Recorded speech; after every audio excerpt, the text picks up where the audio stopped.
Muy buenos días, queridos estudiantes. Hemos llegado al noveno mes de este año. Estamos hoy 2 de septiembre. En su asignatura de Historia, quien les habla, Blanca Toledo Bravo.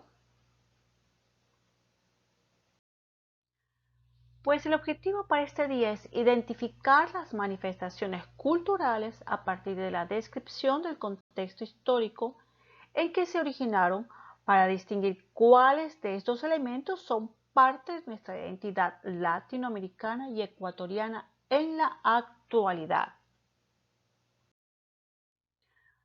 Continuamos con la unidad 3, el sistema colonial en los siglos XVI y XVII. Pues estamos revisando las comunidades afrodescendientes del Ecuador.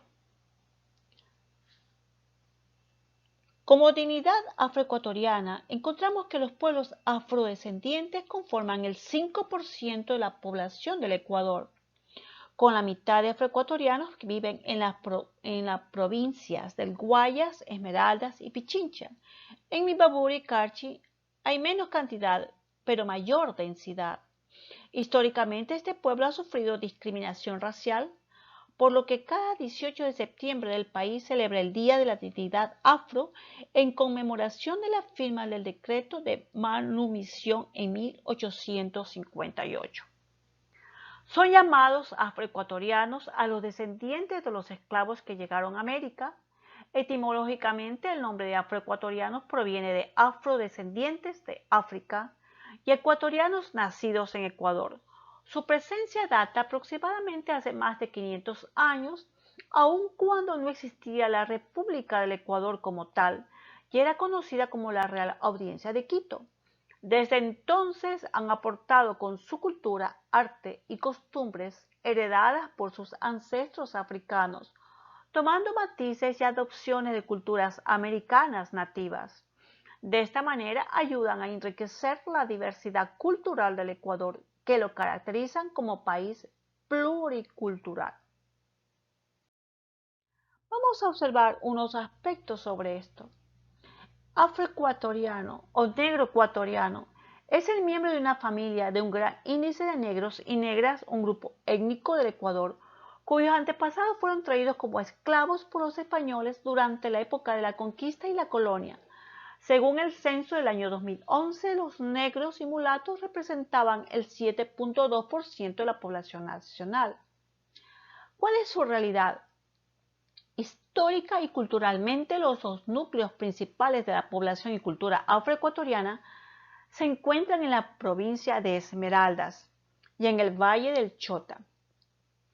En las provincias de Imbabura y Carchi también existe un importante número de afroecuatorianos en ciudades como Guayaquil, Quito y Ibarra. Mientras que en Guayaquil suelen ser de origen principalmente esmeraldeño, en Quito pueden ser tanto esmeraldeños o choteños. Recientemente se han dado flujos de migración de afroecuatorianos hacia el oriente ecuatoriano. ¿Cuál es la historia?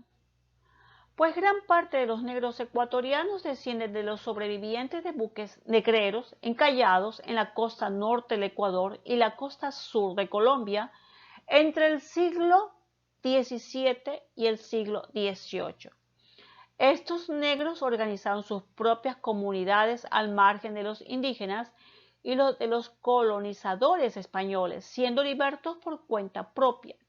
Estos se ubicaron en la zona de Esmeraldas y aledaños y posteriormente han experimentado un proceso de migración hacia otras zonas.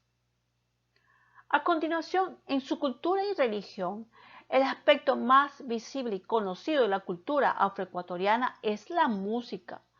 Por un lado está la música negra de la provincia de Esmeraldas, ubicada en la costa norte del país.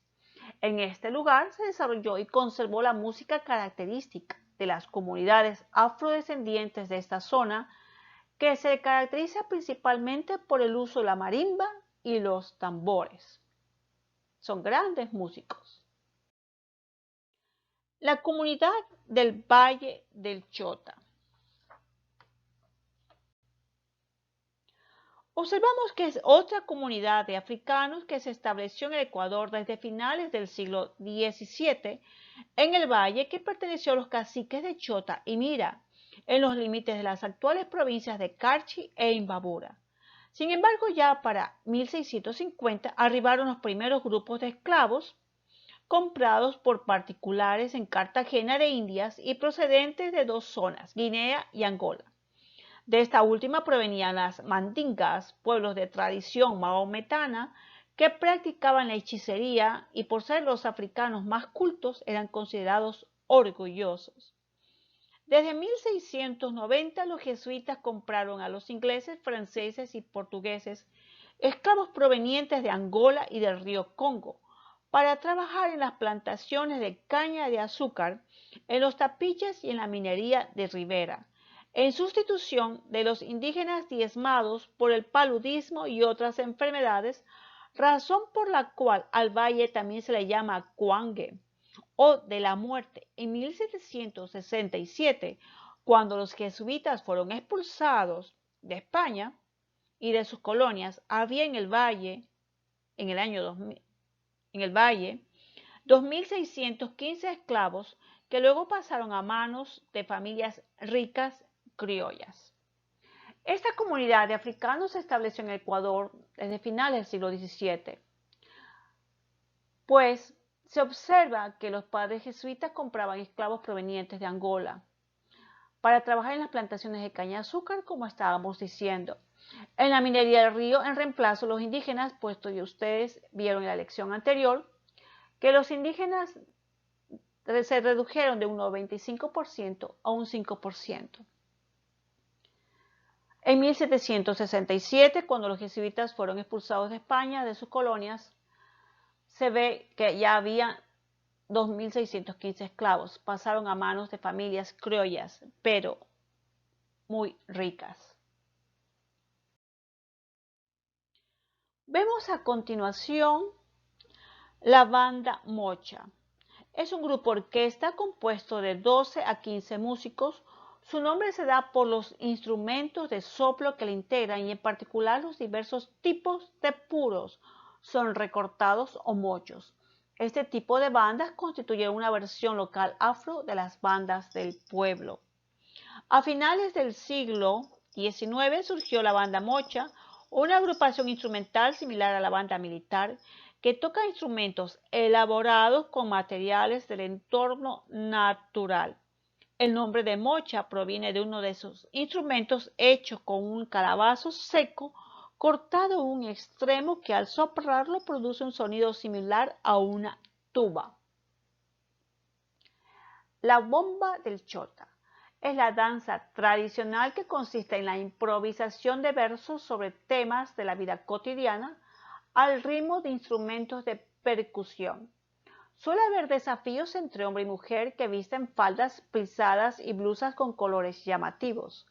Este baile se lo puede observar en las fiestas de la Virgen del Carmen, San Juan, Nochebuena y bautizos.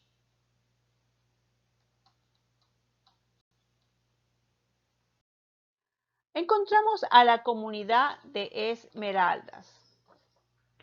Para el año 1563, en las costas de Esmeraldas, Roca de San Mateo, uno de esos barcos provenientes de Panamá con destino a Perú, trajo un par de decenas de africanos que tras eliminar a la tripulación de blancos se declararon libertos.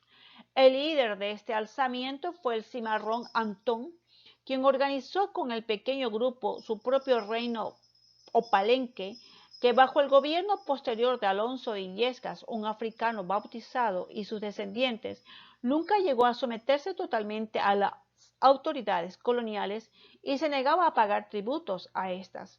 Hacia 1640 llega una segunda oleada de esclavos huidos de las minas de barbacoas. A finales del siglo XVIII llega una tercera oleada de esclavos provenientes de Nueva Granada para trabajar en la minería.